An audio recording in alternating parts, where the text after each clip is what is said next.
जो यहाँ पे देखेंगे जो दूसरा है, दो या दो से अधिक यौगिक के बीच संयोजन अपक्रिया, यानी इसमें जो है दो से अधिक या दो से अधिक यौगिक आपस में मिलकर संयोग करेगा और संयोग करने के बाद यह यौगिक का ही निर्माण करता है। जैसे आप देख सकते हैं, कह रहा है कि दो या दो से अधिक यौगिक के बीच संयोजन अपक्रिया। इस प्रकार की अपक्रिया में दो या दो से अधिक यौगिक परस्पर संयोग करके एक नए यौगिक का निर्माण करते हैं, यानी दो या दो से अधिक अपक्रिया मिल करके एक नए यौगिक का ही निर्माण करता है। जब आपस में दो या दो से अधिक यौगिक परस्पर संयोग करेंगे तो यौगिक का ही निर्माण होता है। जैसे एग्जाम्पल देखेंगे, उदाहरण कह रहा है कि कैल्शियम ऑक्साइड एवं जल के बीच संयोग, कैल्शियम ऑक्साइड एवं जल के बीच संयोग, कैल्शियम ऑक्साइड एवं जल के बीच संयोग। तो कैल्शियम ऑक्साइड का फॉर्मूला क्या होता है? CaO। ये हो गया कैल्शियम ऑक्साइड, जिसको हम काली चूना भी कहते हैं। इसको क्या कहते हैं? काली चूना, काली चूना। और यह जो है जल के बीच संयोग करता है। जल का फॉर्मूला क्या होता है? H2O। जल के बीच, यानी कैल्शियम ऑक्साइड जो है जल के बीच यानी जल के साथ अपक्रिया करके क्या बनाता है? तो यह निर्माण करता है एक यौगिक का, जिस यौगिक का नाम है कैल्शियम हाइड्रॉक्साइड। क्या नाम है? कैल्शियम हाइड्रॉक्साइड, कैल्शियम हाइड्रॉक्साइड यानी CaOH। इसको संतुलित करेंगे, देखेंगे इधर ऑक्सीजन की संख्या 1 और 1 मिलकर कितना हुआ? 2, लेकिन इधर 1 ही लिखा है। हाइड्रोजन की संख्या 2 है लेकिन इधर 1 ही है।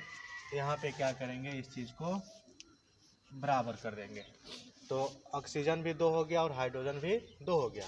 तो यह जो है बनाया, यानी कैल्शियम ऑक्साइड जो है जल के साथ अपक्रिया करके क्या बनाया? कैल्शियम हाइड्रॉक्साइड बनाया।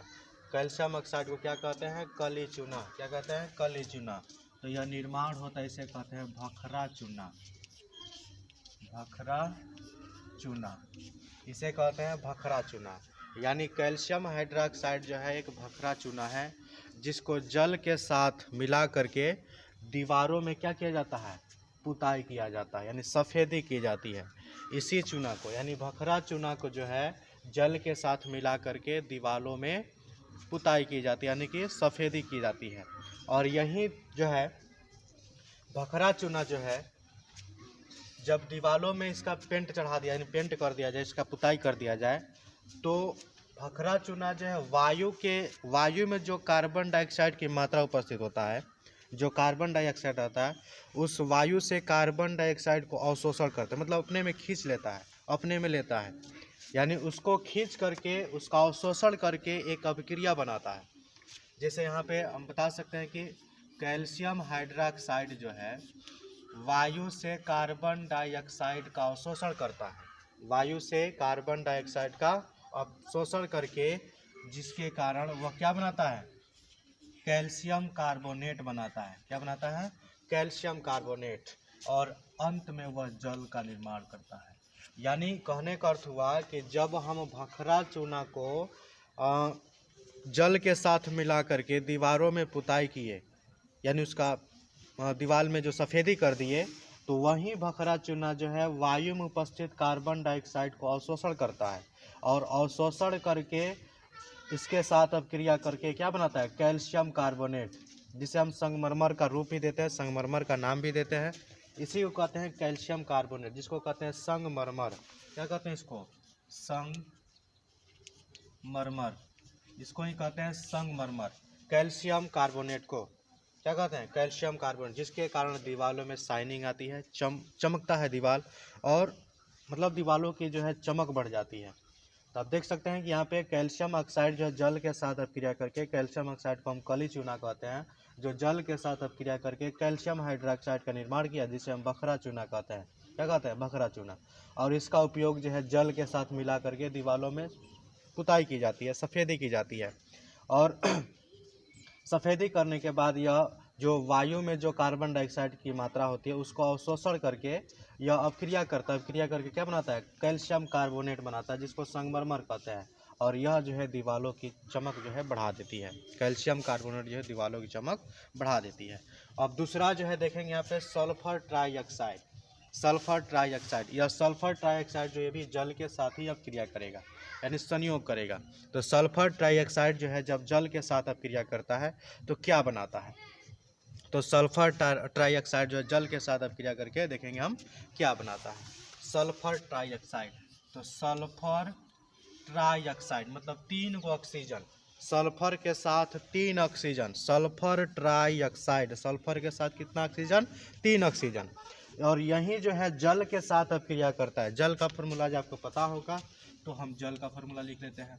जल का फार्मूला होता है H2O, ठीक है।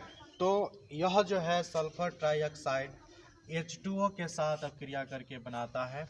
आप देख सकते हैं H2SO4, यानी कि सल्फ्यूरिक अम्ल बनाएगा। यहाँ पे निर्माण करेगा H2SO4, यानी यह जो है सल्फर ट्राईऑक्साइड जो है जल के साथ अपक्रिया करके सल्फ्यूरिक अम्ल का निर्माण करता है। यह है सल्फर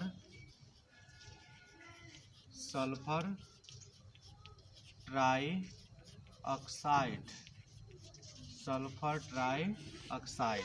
और यह जो है सल्फ्यूरिक अम्ल, सल्फ्यूरिक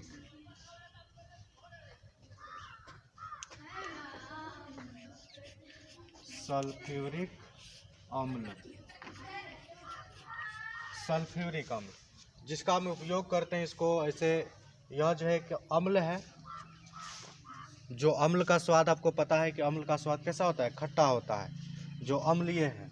इसका उपयोग जो इसको हम बैटरी में जो है, बैटरी में जो जल के रूप में प्रयोग करते हैं। जैसे जो बैटरी जो होता है ना, उसमें क्या करते हैं हम? जल के रूप में इसका प्रयोग करते हैं। उसमें बैटरी में जो है उसमें डाल दिया जाता है, वह उसका काम करता है, जिसको बैटरी को सही ढंग से चार्ज रखता है, सही ढंग से उसका उपयोग कराता है।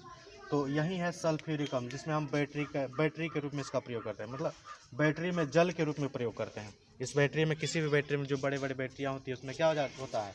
सल्फ्यूरिक अम्ल होता है, जल होता है, उसी को कहते हैं सल्फ्यूरिक अम्ल। तो आप देख सकते हैं कि सल्फर ट्राईऑक्साइड जो है जल के साथ अपक्रिया करके क्या बनाया? सल्फ्यूरिक अम्ल बनाया।